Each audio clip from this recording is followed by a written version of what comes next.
সুপ্রিয় ভিউয়ার্স আসসালামু আলাইকুম। আয়াত আরব কিচেনে আপনাদের সবাইকে স্বাগতম। আশা করছি সবাই ভালো আছেন, সুস্থ আছেন। আলহামদুলিল্লাহ আমিও ভালো আছি।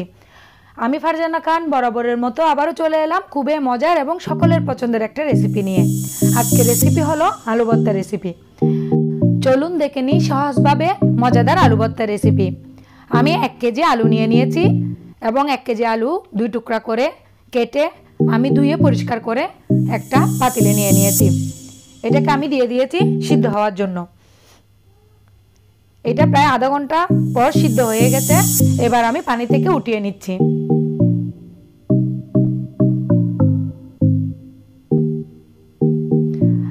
আমি যে একটা ঝাঁঝরির সাহায্যে সবগুলো আলু পানি থেকে উঠিয়ে নিয়েছি। আলুগুলো হাতে ধরার মতো ঠান্ডা হলে আমি সব আলুর খোসাটা ছাড়িয়ে নিব। আমি আলুগুলো সব খোসা ছাড়িয়ে নিয়েছি।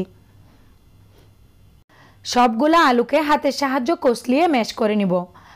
আমি একটা চুলায় ফ্রাই প্যান বসিয়ে দিয়েছি। দিয়ে দিয়েছি 2 টেবিল চামচ পরিমাণ সরিষার তেল। দিয়ে দিচ্ছি 8-10টা শুকনো লঙ্কা। তেলটা গরম হলে শুকনো লঙ্কাটাকে একটু ভেজে নিব। মিনিট 2 একটু নেড়ে চেড়ে শুকনো লঙ্কাটা ভাজা হয়ে গেলে ভর্তার জন্য নিয়ে নিব। আমি পেঁয়াজ, শুকনো লঙ্কা, লবণ একসাথে ভালোভাবে কষলিয়ে নিব। হাতের সাহায্যে ভালোভাবে কষলিয়ে নিলে একটু সফট হয়ে যায়। এবার ম্যাশ করা আলুর সাথে পেঁয়াজ মাখানোটা ভালোভাবে কষলিয়ে আমি মাখিয়ে নিব। ভালোভাবে হাতের সাহায্যে কষলিয়ে আমি মরিচ, পেঁয়াজ এবং লবণ দিয়ে আলু ভর্তাটাকে মাখিয়ে নিব। এভাবে অনেকে আলু ভর্তা খেয়ে থাকে, কিন্তু আমি আবার একটু তেলে ভেজে নিই। এবার চুলায় ফ্রাই প্যানে তেল বসিয়ে দিয়েছি। দিয়ে দিয়েছি পরিমাণ মতো সরিষার তেল। তো এই পর্যায়ে তেলটা একটু বেশি দিয়ে দিয়েছি। এবার দিয়ে দিচ্ছি 2 মুঠো পরিমাণ পেঁয়াজ কুচি। পেঁয়াজটাকে একটু মিহি কুচি করে নিয়েছি। পেঁয়াজটাকে মিডিয়াম আঁচে ভেজে হালকা ব্রাউন কালার করে নিব।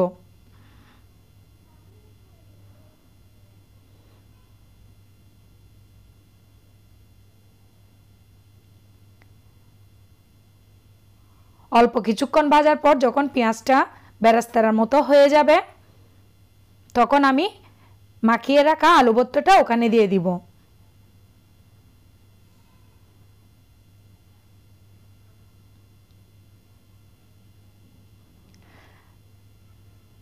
পেঁয়াজটা ভাজা হয়ে বেরেস্তার মতো হয়ে গেছে। দিয়ে দিচ্ছি মাখানো আলু ভর্তাগুলা। সবগুলো আলু ভর্তা দিয়ে একটু উল্টে পাল্টে নিয়ে নিব পরিবেশনের জন্য। এই পর্যায়ে আমি একটু ধনিয়া পাতা কুচি ছিটিয়ে দিয়েছি। ধনিয়া পাতা কুচি দিলে ভর্তাটা খেতে অসাধারণ হয়। খুব কম সময়ে মজাদার এই ভর্তাটি একবার ট্রাই করবেন। এভাবে আরেকবার তেলে ভেজে ভর্তা খেতে অসাধারণ হয়। গরম ভাতের সাথে ভর্তাটি খেতে খুবই মজার লাগে। আশা করছি আজকের এই মজাদার আলু ভর্তা রেসিপিটি আপনাদের ভালো লেগেছে। ভালো লাগলে লাইক ও কমেন্ট করতে পারেন। আপনাদের কমেন্ট আমাকে অনেক বেশি উৎসাহ দেয়।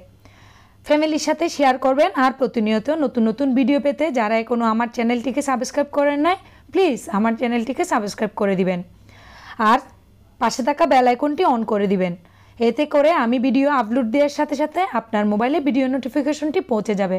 আজ এই পর্যন্ত। ইনশাল্লাহ আবারও চলে আসব আপনাদের পছন্দের নতুন কোনো রেসিপি নিয়ে।